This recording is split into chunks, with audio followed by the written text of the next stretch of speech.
Hey guys, PlonkerBoy900 here and welcome back to a brand new challenge video. Today is something a little bit different. Normally I don't do solo runs because I just find them a little bit repetitive and boring, but I have come up with a new twist on this idea which I actually really enjoyed. Today we find out, can you beat a randomized Pokemon Ruby using only your starter? So this is how it works. I've randomized two parts of the game, the starters and the trainers Pokemon. This means we won't know what our starter's going to be until we actually pick them, and every trainer in the entire game has their team changed. This means that some trainers are going to be incredibly easy when normally they might be quite difficult, but it could mean that some trainers are complete pushovers when they might normally be difficult. I feel like this is going to be an interesting challenge because it's going to be completely unique. Anyone can do this and they'll have a completely different experience to me. Just to quickly run through the rules, I can only use my starter in battle. If it can evolve, I'm not allowed to evolve it, and I'm not allowed to use any items in battle either. HM users are allowed when necessary, but I won't be using them in battle. Okay, so that's all the rules out the way, but now I just need to give a shout out to these people who found the dabbing Delibird in the last video. As always, he's in this one too, so if you see him, just comment down below the timestamp and you might get featured in the next video. With all that said and done, let's get this challenge underway. I start the game picking the male character this time and call him Hajime. As always, comment down below if you get the reference. Now we get to see just what our starters are. Our choices are Gorbis, Flygon or Charmander. I feel like Gorbis and Flygon would be too easy, so I picked Charmander. So that's going to be our Pokemon for this whole run. We take on May, which is normally a really easy fight, but because we picked Charmander, she has Gorbis. Obviously we're weak to water, so I have to train a few more levels, but once we get to level 10, we get the win. Alright, it's time for the first gym.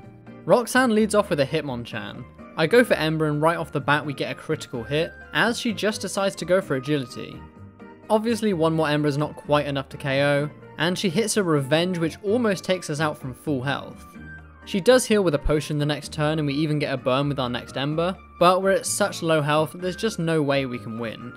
I decide I'm going to need some more levels, so I try again at level 22, and this time things go better. We get an early burn, which means that her moves really aren't doing that much damage at all, so we can take it out and we're still above half health. Her last Pokemon is a Cubone, which is kinda scary. Ember doesn't even do half, and we get hit with a Bone Club. Thankfully we survive with 7 health, and thanks to our ability Blaze, Ember is now just enough to KO. That was close, I'm not gonna lie. The second gym was actually one of the most difficult. He starts off with a Blastoise, so there's just no way we're going to be able to win this. I lower its accuracy a little bit with Smokescreen, but even then we still can't get past it. I try again at level 27 and this time we just managed to get past the Blastoise, but his second Pokemon is a Marshtomp, another water type. I lower its accuracy with Smokescreen, but it's no use. We get taken out by a Mudshot. I'm going to need to grow some more levels. I train up all the way to level 31 where we learn the move Flamethrower. It's more than twice the power of Ember, so this is definitely going to come in useful. I replace Scratch and try again. This time things go much better. 3 Flamethrowers are enough to take out the Blastoise, and out comes this Marshtomp again. Once again I lower his accuracy with the Smokescreen, but he still hits the Mudshot. We survive with 3 health. This turn I go for the Flamethrower, which is boosted by Blaze, and it does good damage, over half. We're gonna go down this turn, but thankfully he misses the Mud Slap. Because of this, we can just go for one more Flamethrower to take him out. That's 2 gyms down, but they've both been incredibly close fights. On our way to Moorville City, we take on May, who's normally quite difficult, but not this time. We're so over leveled to the point where we can just sweep his entire team with Flamethrower. Sentret goes down in 1 hit, Gorbis is a 2-shot despite being not very effective, and her last Pokemon Chimecho is an easy 1-shot. It's nice to have this fight not be difficult for once. Funnily enough though, one of the trainers on this route was actually more difficult. This random psychic guy has a Kyogre. What? What the fuck? It's only level 16, but he has Drizzle, which means that our Flamethrowers aren't doing much damage at all. It did take a few attempts, but eventually we managed to get past it. Next up is the third gym leader Watson, but this was another really easy fight. We're so much higher level than his Pokemon now that once again it's just a clean sweep. Remray goes down in 1 hit, so does Shelder, and so does Ariados. Again, that was pretty much the easiest Watson fight ever. Next up is Maxie of Team Magma. He wasn't that much of a problem either though. Mudkip's out first, so I go for Slash, which we recently learned, and it's enough to 2-hit KO, and his Water Gun really doesn't do that much damage at all. Next up is Scissor, but he's 4 times weak to fire, so easily goes down in 1 hit, and his last Pokemon is Slacking. I go for Flamethrower, which does great damage, but he just wastes a turn going for Amnesia. He does end up using a couple of Super Potions, but we get some good damage with Slash and Flamethrower, and even get a burn. If it was a higher level it could have been a problem, but it wasn't really that much of an issue. Slacking goes down and we've beaten Maxie for the first time. We arrive in Lava Ridge Town, where we take on the 4th gym leader Flannery. This fight was a little bit more difficult than Watson, but not too much. First up is Shelgon, so I go straight for the Slash, which doesn't do that much. Her headbutt hardly hurts anyway though, so we just go for a Flamethrower, which is enough to take it out from there. Next up though is Latios. It's kinda terrifying, but actually our moves are doing decent damage. Unfortunately though, we do get paralysed by a Dragon Breath, which isn't ideal. She keeps going for Protect until it fails, so then we can just take it out with another Slash. Her last Pokemon is Glalie, but we're kind of in bad shape. Obviously she outspeeds and goes for Crunch, but we just hang on. We don't get fully paralysed and Flamethrower is enough to KO, winning us the 4th badge in yet another close victory. Next up is our father Norman, who actually normally causes us some issues, but not this time. He starts off with a Furret, who gets taken out by a single critical hit Flamethrower. Next up is Doduo, but he can't survive a single Flamethrower either, so it's already down to his final Pokemon Absol. Once again I go for Flamethrower, but he does actually just hang on. He goes for Double Team and then fully heals with a Hyper Potion, so I just go for a Slash, and then I try to finish it off with a Flamethrower, but we end up missing. He gets greedy though and goes for Swords Dance the next turn, so I go for Flamethrower again and this time it hits. It's enough to finish it off, and that's already 5 badges down. We've been flying through these gyms so far. On our way to Fortree City, we beat Team Magma in the Weather Institute, and face off against May again, but even with her Gorbis, this fight wasn't difficult at all. In fact, we managed to beat her without taking a single point of damage. We now arrive in Fortree City, where I take on the 6th gym leader Winona. She starts off with an Ekans, which has Intimidate, but that's not too big of a deal. We go for Flamethrower for an easy one-shot, but next up is Swampert. This could be a problem. I go for the Smokescreen to try and lower his accuracy as much as possible, but we still get hit with a Mud Shot for about half our health. I go for the Slash, but even with a critical hit, it doesn't even do half. We do actually survive one more Mud Shot, but our speed's getting lowered quite a lot. She goes for the takedown this turn and actually misses, so we can hit one Flamethrower, but it's not quite enough to KO, and she just fully heals up. God damn you, Zwigo. Before grinding up though, I decided to try again, and we actually get incredibly lucky. I hit a Flamethrower, and not only is it a critical hit, but we actually get the burn as well. She does hit back with a critical hit Mud Shot though, which isn't great, but after the burn damage, one more Flamethrower is enough to KO. Her next Pokemon Celio goes down in 2 Flamethrowers thanks to our Blaze ability kicking in, and it's already down to her final Pokemon, which is an Elekid. We do get outsped and hit by a Thunder Punch, but we just hang on with 3 health. Flamethrower is super powered at this point because of Blaze, and it's easily enough to KO from full health, winning us badge number 6. We deal with Team Magma as always, and we arrive in Lily Cove City, where we get challenged by May once again. For once, this fight was actually kinda tough. Pineco wasn't a problem as it just goes down in 1 Flamethrower, but next up is her starter Gorbis, which is now level 34. I go for Slash, and as you can see it really doesn't do that much damage at all, so I decide to go for Flamethrower, but she goes for Amnesia. This means that our Flamethrower doesn't really do much either.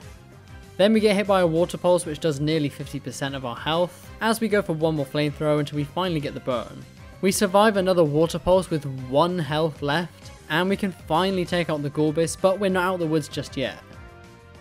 Her next Pokemon is Cloister, which was kinda scary, but 1 Flamethrower was enough to KO, and it's down to her final Pokemon, which is a Wingull. Easy win, right? They ask you how you are, you just have to say that you're fine when you're not really fine, but you just can't get into it because they would never understand. I can't believe that our hopes and dreams just got shattered by a Wingull. I try again, and this time we get to Wingull with half our health remaining. She doesn't go for the quick attack this turn, and 1 Flamethrower is enough to KO. Next up are the 7th gym leaders Tate and Liza though, and this was something else. They use Mewtwo and Dugong. This is terrifying. I decide to focus my efforts on the Mewtwo, as it attacks first and takes out our HM user in one go. I go for Smokescreen to lower the accuracy as much as I can, and then go for the Flamethrower, but it's really not doing that much. I'm actually able to bring Mewtwo all the way down to red health, but then they just heal him up. This is not going well. Eventually we just get taken out by a mixture of their takedown and swift, so I was gonna need to train up some more. I try again at level 60 and this time things go much better. Instead of attacking, Mewtwo goes for barrier first turn, and Flamethrower is doing about half now. I go for one more Flamethrower, but unfortunately Mewtwo goes for disable, which means we can't use it anymore, and Dugong is slowly whittling us down as well. Eventually we can use Flamethrower again, and thankfully Mewtwo just used Disable and Slash this turn, so one more Flamethrower finally takes it out, and all we've got to do now is beat this Dugong. I go for Flamethrower, which brings it down to about half, as he misses the takedown. I didn't want him to heal, so I go for Slash to bring it into KO range, but we end up getting a critical hit. Because of that it goes down and we finally beat the 7th gym. Okay, that was definitely the most difficult one so far. Compared to Tate and Liza, Maxie was a complete joke. I mean, come on, look at this team. He starts off with a Nidoran male, which goes down in one Flamethrower. And his second Pokemon Wingull can't take one either. Surely his final Pokemon will be stronger, right? Nope, it's a Clefairy.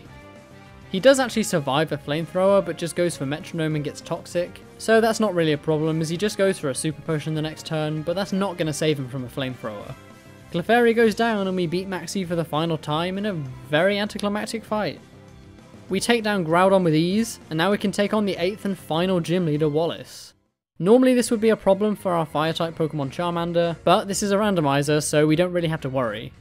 First up is Numel, who just goes down in 2 hits no problem, as he just goes for an Amnesia, and his next Pokemon is actually a Water-type in Squirtle. Flamethrower does well over half though, and he just goes for Rapid Spin for some reason, so one more takes it out, and next up is Golbat. He survives a Flamethrower with a sliver of health and just goes for a Wing Attack for a small amount of damage, and then he goes for a Hyper Potion, so I just go for the Slash and Flamethrower combo to finish it off. Beldum's up next, but is an easy one-shot with Flamethrower, so it's down to his final Pokemon, Jigglypuff. Needless to say, one Flamethrower takes it out. That's it, we've now got all 8 badges. We make our way through Victory Road, where we get challenged by Wally. To be honest, this fight wasn't really that difficult. Grimer's up first but goes down in one Flamethrower, and next up is Anorith but also gets taken out in one hit. Next up is Lynoon, who actually outspeeds Charmander, but his Slash really doesn't do that much, and Flamethrower does great damage in return. He just goes for a Super Potion, but that's not going to save him from one more Flamethrower, so it goes down, and next up is Gulpin. To the surprise of no one, it goes down in one Flamethrower, and it's down to his final Pokemon, Pelipper. Now, believe it or not, this thing doesn't actually have any attacking moves, so we just slowly whittle it down with Slash, until it goes down and we've beaten Wally. Now we're at the Pokemon League, let's take a look at our stats. As you can see, our stats are actually pretty even across the board, but our special attack and speed are both pretty good. We've got a decent moveset as well. Flamethrower is obviously our main attacking move, but Slash and Brick Break can be pretty useful too. I really have no idea what to expect in the Elite Four, so I guess we just have to find out to see what's in store for us. First up is Sydney. He starts off with a Farfetch'd. Not the greatest Pokemon for an Elite Four member to have. Flamethrower is not quite enough to KO, and he just goes for agility and then fully heals, but 2 more hits are enough to take it out and we hardly take any damage.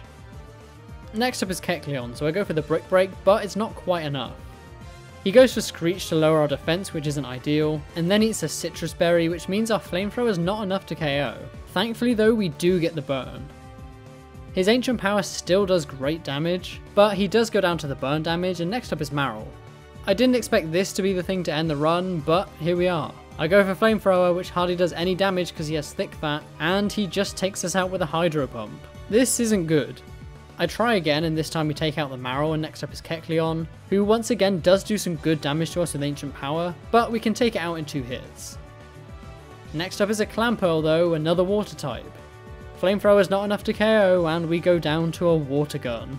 I decided that I was going to need some more training, so I grinded a few levels and try again at level 69. LOL, Lemao. This time we just about get the win. Slash does decent damage and then we survive a Water Gun with just 2 health remaining. Because of this, a Blaze boosted Flamethrower is enough to take out the Clamperl, and it's now down to his final Pokemon, Wobbuffet. I go for Smokescreen to scout out what move he was going to use, and it ends up being Mirror Coat, so this turn I go for Slash so I don't get hit, and then I just go for the Flamethrower to finish it off. Wobbuffet goes down and we've beaten the first member of the Elite Four. Next up is Phoebe, and let me tell you, she was the most difficult fight of this entire run.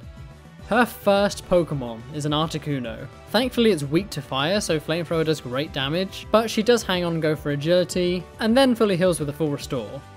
I chip it down with Slash, and then he just goes for a Mist, so one more Flamethrower is enough to KO. Next up though is Tyranitar. This thing is terrifying. I go for Brick Break, and despite being 4 times super effective, it's not enough, and he lowers our speed with Scary Face. Because of this, we're now outsped and hit by a super effective Rock Slide, which we do survive, but the Sandstorm is going to take us out. Not only that, we flinch, so we can't even take out the Tyranitar, and we do go down to the Sandstorm. I keep trying until we eventually get a run where we beat the Tyranitar, but next up is a Gorbis. Really? We get outsped and hit by a Water Pulse, which we survive, but our moves are hardly doing anything. We get taken out by a Psychic the next turn, so I knew I was going to need to train even more. I try again at level 75, and this time things go slightly better. Articuno is a one-shot no problem now, but Tyranitar still survives a Brick Break, and his Rock Slide does huge damage. Once again I take it out, but our health is really low and Gorbis comes out again, and even a Blaze boosted Flamethrower is not enough to KO. I was going to need even more levels. Level 80 I try again, and we can finally one-shot the Tyranitar. We're now in much better shape for the Gorbis, who sets up an Amnesia which isn't ideal, but thankfully Brick Break is enough to finish it off. Okay, we finally made some progress here. Next up is a Fortress, but thankfully we had the 4 times super effective Flamethrower, so it's not a problem. And it's down to our final Pokemon, Raikou. Really? 2 legendaries and a pseudo on one team? I know Flamethrower is not going to be enough to KO, so I go for Slash, which does good damage as we survive a Spark, and now we can just go for a Flamethrower to finish it off, finally beating Phoebe. This was single-handedly the most difficult fight of the entire run. That may be a little bit of a spoiler for the fights to come, but let's just say they weren't anywhere near as difficult. Glacier was a great example. Her first Pokemon is a Nidoran female who goes down in one Flamethrower. Next up is a Mantine, which is kinda scary, but we get a critical hit Slash right off the bat, and she just goes for agility. She does fully heal with a full restore, and Slash doesn't do that much, but we're able to survive 2 Water Pulses, and take it out with 2 more Slashes. Next up is another Water type Poliwhirl, but Flamethrower does a lot of damage, almost taking it out from full health. We just about survive a Body Slam and don't get paralysed, and we can take it out with 1 more Flamethrower. And next up is Ivysaur, who is an easy one-shot with Flamethrower. Her last Pokemon is a Rattata, a slight contrast to Phoebe's Raikou. We outspeed and take it out with 1 Flamethrower, which means we've already beaten 3 of the Elite 4. The final member of the Elite 4 is Drake. He starts off with a very scary Dragon-type Nidorina. I go for Flamethrower for the one-shot, and next up is Nincada. Needless to say, it goes down in 1 hit as well, and next up is Crawdon. This thing could be kinda scary, but I go for Brick Break for over half, and he just wastes a turn going for Swords Dance, so 1 more Brick Break is enough to KO. Next up is Maureep, who's also a one-shot with Flamethrower, and we're already down to his final Pokemon, Sceptile. Now normally this Pokemon would be kinda scary, but we have the super effective Flamethrower, so we survive a Slam no problem and take it out in 1 hit. Sceptile goes down and we beat Drake, and all that stands between us and victory now is the champion Steven. I wonder what terrifying Pokemon Steven's gonna start with. Never mind. It's a Seedot who goes down in 1 Flamethrower. Next up is Slobro though, who actually causes me some problems. It likes to boost both its defense and special defense with Withdraw and Amnesia, and hits decently hard with Psychic. I'm able to whittle it all the way down to red health with Slash, but he leaves us on just 2 health and then fully heals with a full restore. Even with a critical hit we can't take it down though, and he takes us out with another Psychic. I try again though, and this time things go much better. I bring it down below half with Slash, as we're left on 60 health. We're now in Blaze range, so I go for the Flamethrower, which is now boosted, and it's enough to take it out. The rest of his team pretty much gets swept by Flamethrower. Shelgon just survives, but just goes for Scary Face, so a Brick Break and another Flamethrower enough to take it out. And next up is Dunsparce, who goes down in 1 Flamethrower no problem. And next up is a Silcoon. Definitely worthy of being on the champions team there. It goes down in 1 Flamethrower as well, and it's just down to his final Pokemon Coughing, who also goes down in 1 Flamethrower. Not gonna lie, it was kind of an anticlimactic battle, but we still did it. We beat Steven, and beat Randomized Ruby using only our starter Pokemon. I'm not gonna lie, this run was actually really entertaining. I genuinely had a great time doing this. The fact that we're going to get a different result every single time means that I can do the run over and over again and we just get a different result every single time. As for our starter, I think Charmander actually did really well. He did struggle against water types, which there are plenty of, but Flamethrower, Slash and Brick Break were basically the only moves I needed in this entire run. Smokescreen was also an integral part of the strategy, so overall we had a pretty good moveset and only one of those moves we learnt via TM. There were a couple of moments in this run which were really tough, such as Brawly, Tate and Liza and Phoebe, but as you could see, some fights such as Drake and the Champion were just complete pushovers. Would I recommend you take on this challenge? Absolutely. It's great fun and as I said, it'll be different every single time. If you want to see more videos just like this, then let me know in the comments and I'll do it on a different game. Who knows, I could even do it on some ROM hacks. I hope you guys enjoyed this video. If you did, then please consider hitting that like button and subscribe for more content just like this. If you have any challenge requests you'd like me to take on, then please leave them in the comments, and if I pick your idea, you'll get a shout out in the video. If you want to follow me on Twitter or Instagram or anything like that, then all the links you need will be in the description below, along with the Discord server. That's all from me, so thank you all so much for watching. Until next time.